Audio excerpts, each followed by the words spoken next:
Folks, Xbox has lost its way. Now, this isn't going to be a very formal and objective video since I'm really just going to be laying out everything that I personally feel about the Xbox situation just out on the table. I also want to hear from you down below about what you feel about Xbox and how it is today, because the Xbox today is certainly not the same Xbox from 20 years ago. And if you want more honest gaming content like this, from gaming news to gaming tech and accessories, well, make sure to subscribe so you don't miss another video, and drop a like down below to let me know that you want to see more videos like this. So to help paint the frustration that I have for Xbox right now, I want to take you back in time for like a quick 60-second backstory on my history with Xbox and just why it personally affects me, seeing what Xbox was to what it is now. I remember when the original Xbox came out, I was extremely hesitant. I was a die-hard Sony fanboy. I played the daylight out of the PS1 with Metal Gear Solid, Crash Bandicoot, and that Looney Tunes Sheep Raider game. That was so much fun, I loved it. Then our house moved on to the PlayStation 2, and at the time they were the latest and greatest games, but now they're considered the classics. You know, all the good stuff like GTA San Andreas, Vice City, Prince of Persia, Sands of Time, remember that? Katamari Damacy, among all things. But then one summer I was blessed with experiencing an Xbox at a friend's house, and my whole world opened up.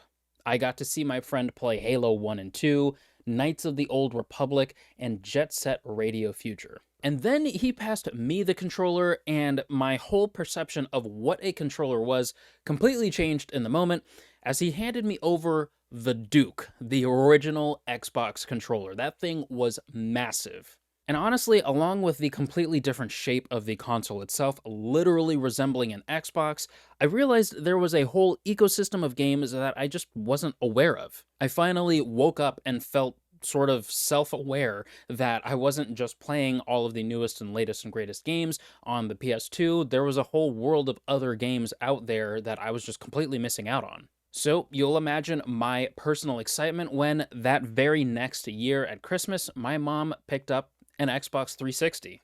And over the years, I was playing classics like Left 4 Dead, Fallout 3, Gears of War, Halo 3.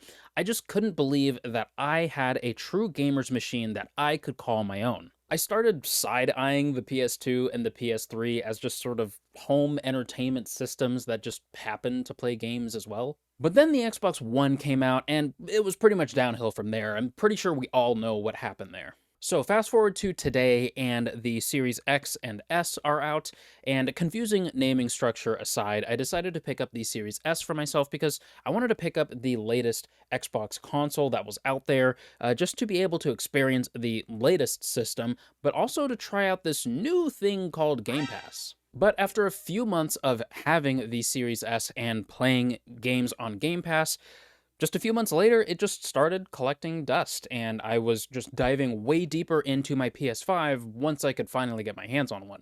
Xbox now, to me, is more of a service than a gaming console, and that's evident in their own major push for Game Pass and their marketing campaign that everything is an Xbox. At first, Game Pass was so exciting, having instant access to hundreds of games and the catalog growing by the day, it seemed.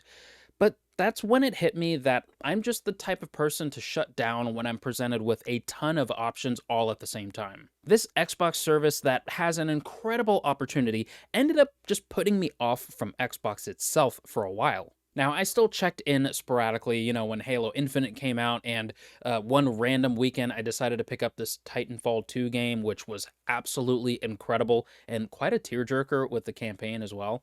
But for me, constantly feeling like I just had to list every game I wanted to play in a particular order and attack that list while wondering at the same time if I should start playing the newest release on Xbox or dive into a classic that I missed at launch like Skyrim, it was just overwhelming to me, and just to me, that's all that Xbox is now.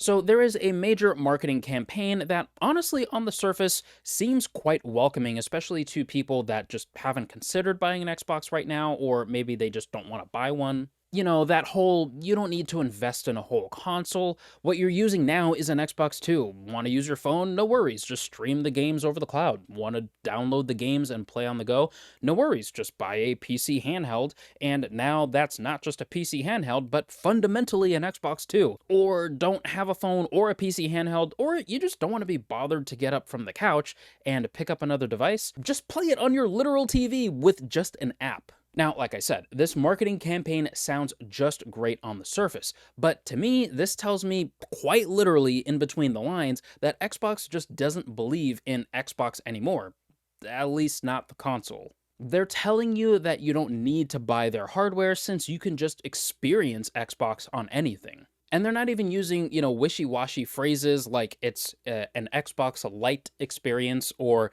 it's very close to an Xbox, or as close to an Xbox as you can get without getting an Xbox.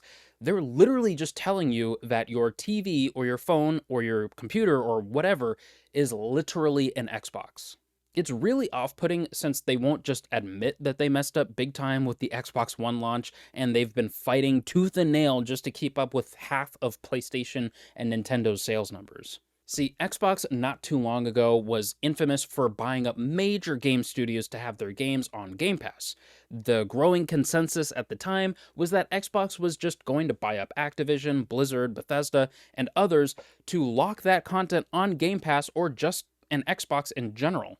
Meaning that at the time, people thought that the only way you could play the latest Elder Scrolls games or even the latest Call of Duty games would only be as an Xbox exclusive, whether it was on Game Pass or you had to buy the game to play on Xbox. Everyone was afraid that all of these games wouldn't be available anymore moving forward on the PS5 or future consoles, and there was an understandable and reasonable concern there, considering they were literally buying up these studios. But then Xbox did a 180. All of a sudden, they were like, LOL, hey guys, don't worry, we're actually sharing everything, and now everything is an Xbox, even if it's not an Xbox.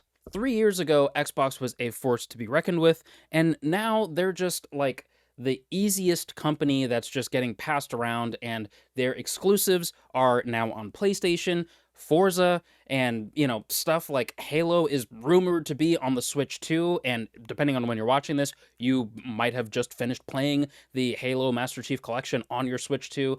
It's just wild how Xbox has gone from having some of the best exclusive games from all time to just sharing it and passing it around like no one's business, and the other companies aren't doing the same to Xbox.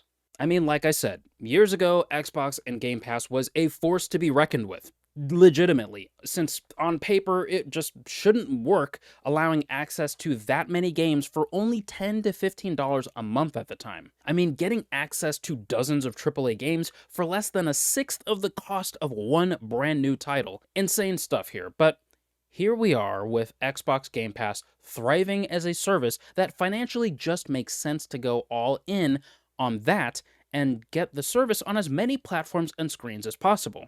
At the end of the day, why push to keep console sales alive when you yourself are saying that people don't need to buy your console, and it's so much more successful to just keep your service going and scoop up games left and right to get your service to be more enticing and accessible to everyone? It seems like now their whole structure and campaign is just completely different than what it was 3 years ago. 3 years ago, everyone was afraid these were all going to be exclusives and it was going to be a giant monopoly. Now, their whole structure has shifted to where they're just buying up all of these things to pass them around to other people, but the whole idea here is to have this one place, this sort of Netflix of service of games that you can just go to and be able to play your Call of Duty or all of your other stuff all in this one thing. You can still buy Call of Duty on PC or PS5. You can still buy, some of these other games on other consoles and platforms, but why not just spend $15 to $20 a month? Probably going to be $25 a month soon, and just be able to play all of those games on one service. Wouldn't that make more sense? But what do I know? I'm just a consumer. A consumer who has watched the ultimate gaming machine slowly devolve into an overwhelming service that honestly wouldn't surprise me if I woke up one day and I saw that I could download an Xbox app on my PS5 or my Steam Deck. But thanks for sticking around for this long in the video, and if you are here, please make sure to drop a like down below, and also let me know what you think about the current state of Xbox. Now, if you want some more of my own gaming history and backstory on all my different consoles in the past, definitely check out this video right here. Or if you want to learn my plan for how I'm actually tackling my backlog with all of the new games and the Switch 2 coming out this year, definitely check out this video. Peace.